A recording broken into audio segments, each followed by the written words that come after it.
안녕하세요, 배전입니다.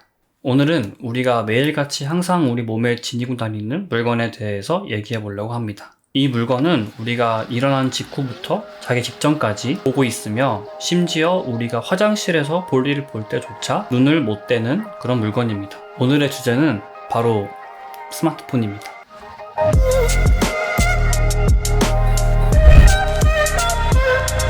2007년 애플이 첫 아이폰을 공개한 이래 애플은 매해 새로운 아이폰을 출시하고 있습니다. 이는 애플뿐 아니라 삼성, LG, 원플러스 등 모든 스마트폰 제조사들의 공통점입니다. 제조사들은 매해 신제품을 출시하면서 소비자들로 하여금 스마트폰을 바꿔야만 하는 이유에 대해서 설득해야만 합니다. 설득력이 없거나 제품의 완성도가 떨어진다면 주가는 물론 회사 전체가 휘청이게 됩니다. 2007년 6월 29일 세상을 뒤바꿀 발표가 일어납니다. 이날 애플의 스티브 잡스는 세계의 첫 아이폰을 발표합니다. 전 세계의 IT 판도를 뒤바꾼 애플은 발표 당시 사람들이 이 새로운 패러다임을 이해할 수 있도록 아이폰을 이렇게 설명합니다.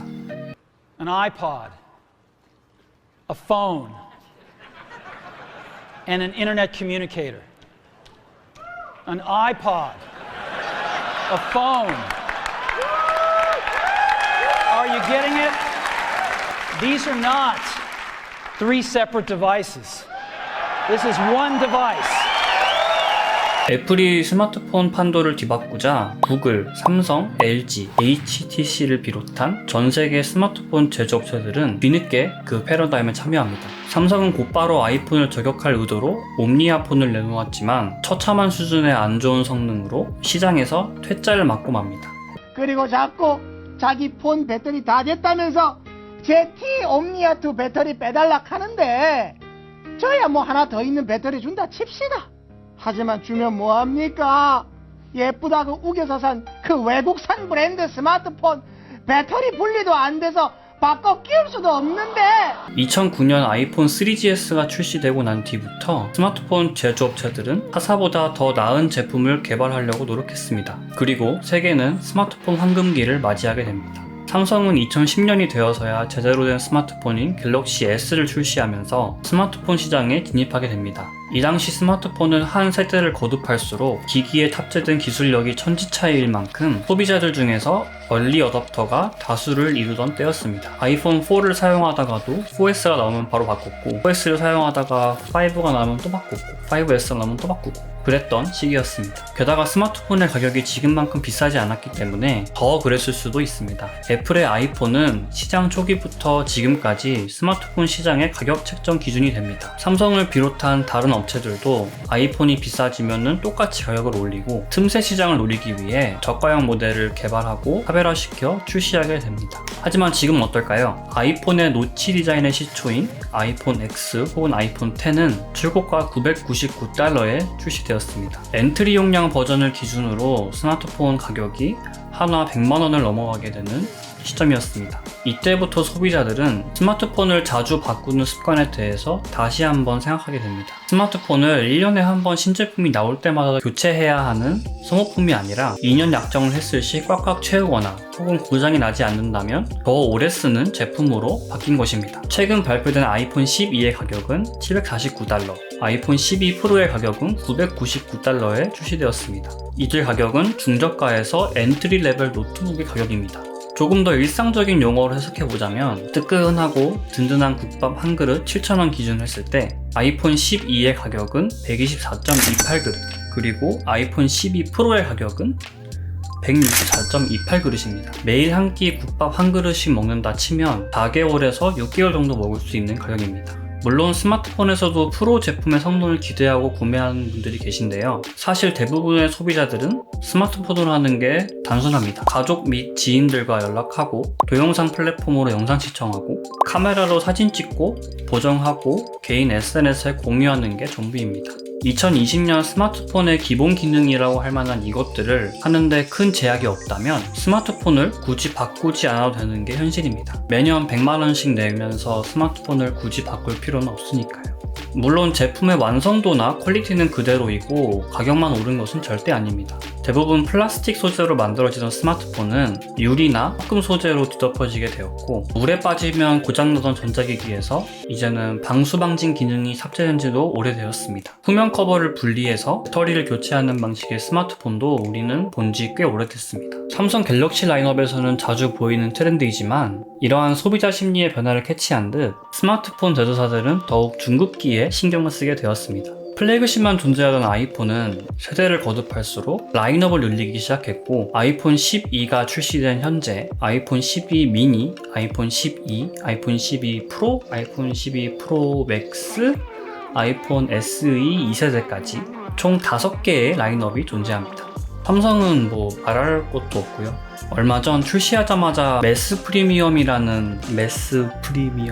마케팅 용어로 큰 조롱거리가 되었던 LG의 벨벳조차도 변화한 소비자 심리를 타겟팅한 제품이라고 볼 수 있습니다. 물론 결과는 좋지 않았지만요.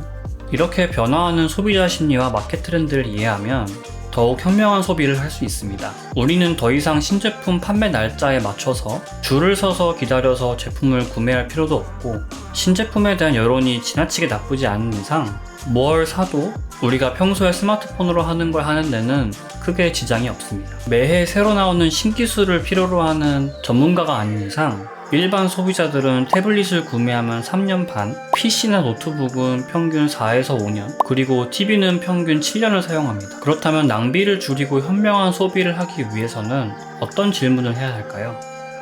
돈은 충분한가? 사실 어떠한 제품이든 간에 구매하기 전에 생각해야 하는 가장 중요한 요소입니다. 내가 이 제품을 사기 위해 충분한 경제적 여건이 되는지요. 다음 달에 나는 돈이 없지만 은행은 돈이 있어 라는 것보다 내가 수중에 가지고 있는 돈이 충분한지에 대한 생각을 하고 제품을 구매하는 것이 합리적입니다. 물론 장기적으로 봤을 때 100만 원이 넘어가는 제품을 현금 일시불로 구매하기보다 장기 할부로 구매하는 것이 더 할인도 되고 혜택도 많은 것은 맞지만, 내가 돈이 없는데 막연하게 특정 제품이 눈에 들어왔다는 이유로 무작정 구매해서는 안 되는 이유이기도 합니다. 제품이 조금 더 고가이고 조금 더 좋아 보인다는 이유로 괜히 구매했다가 돈이 모자라서 중고나라에 올리는 경우도 다반사입니다. 내가 구매한 제품의 모든 기능을 잘 활용할 수 없을 수도 있으니까 조금 더 신중하게 고민하고 구매하는 것이 합리적입니다.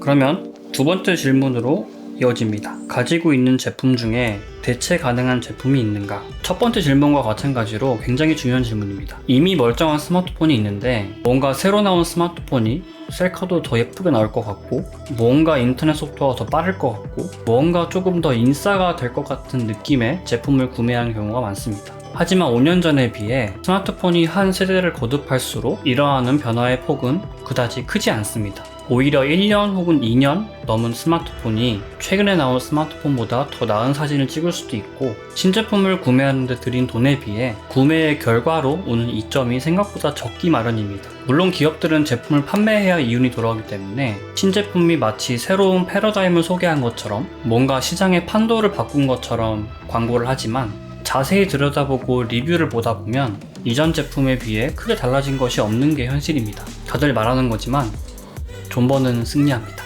그러면 마지막 질문으로 이어지겠는데요. 이 제품이 정말 필요한가?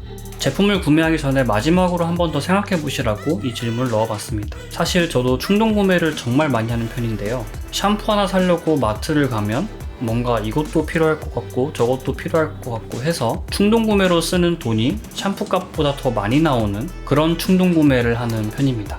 근데 코로나의 여파로 일이 좀 줄어들다 보니까 돈을 아껴볼까 하는 생각을 하게 되었습니다. 사고 싶은 제품을 일단 장바구니에 넣어보고 정말 이 제품들이 전부 다 필요한지 한번 생각을 해봅니다.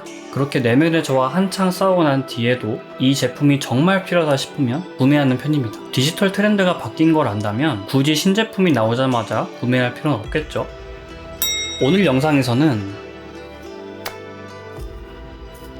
최근 몇 년간 바뀐 디지털 트렌드에 대해 설명을 해드리고 그에 맞는 소비 습관을 살펴봤습니다. 여러분들은 혹시 디지털 낭비를 하고 계시지는 않는가요? 영상 재밌게 보셨다면 좋아요를, 더 보고 싶으시면 구독하기 눌러주시고 궁금한 게 있으시면 언제든지 제 인스타그램이나 댓글로 물어봐 주시길 바랍니다. 시청해주셔서 감사합니다.